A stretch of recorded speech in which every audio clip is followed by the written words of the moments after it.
Committee Room 30. Signed.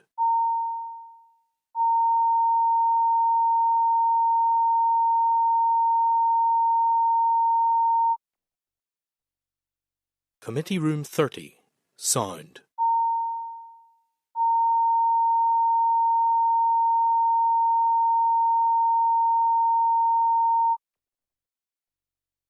Committee Room 30. Signed.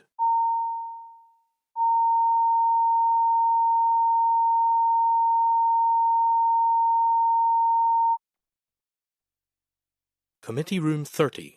Signed.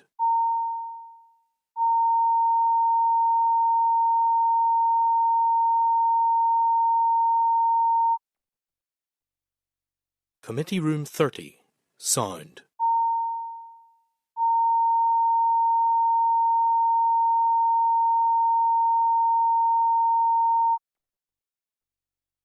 Committee Room 30.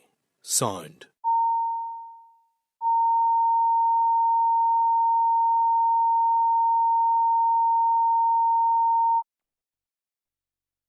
Committee Room 30.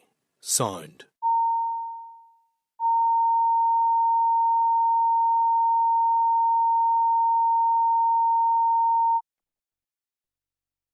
Committee Room 30. Signed.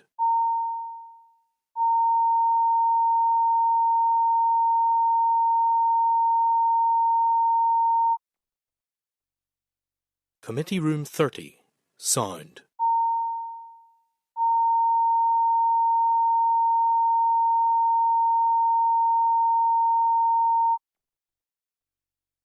Committee Room 30. Signed.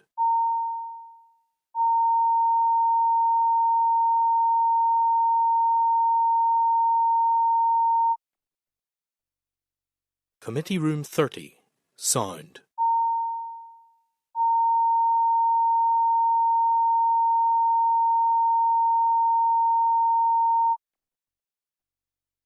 Committee Room 30. Signed.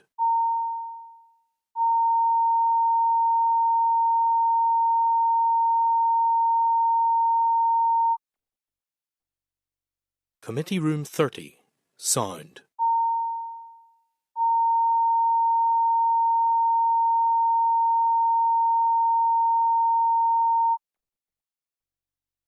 Committee Room 30.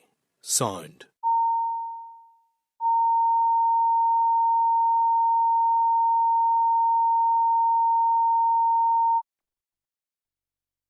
Committee Room 30. Signed.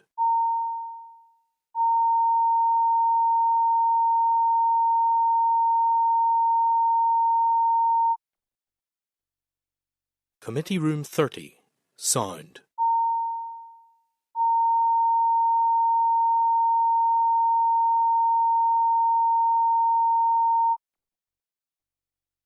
Committee Room 30. Signed.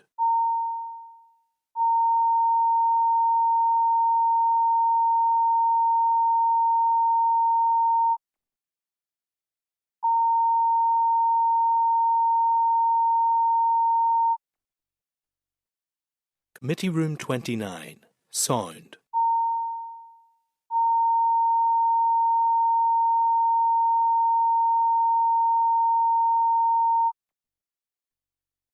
Committee Room 29. Signed.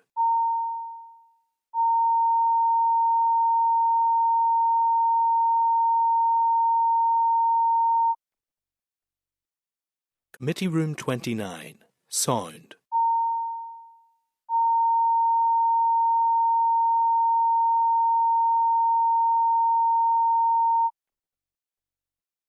Committee Room 29. Signed.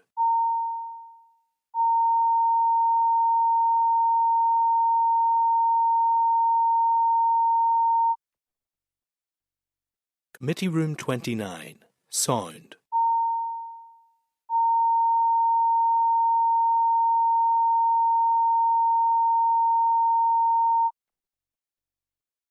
Committee Room 29. Signed.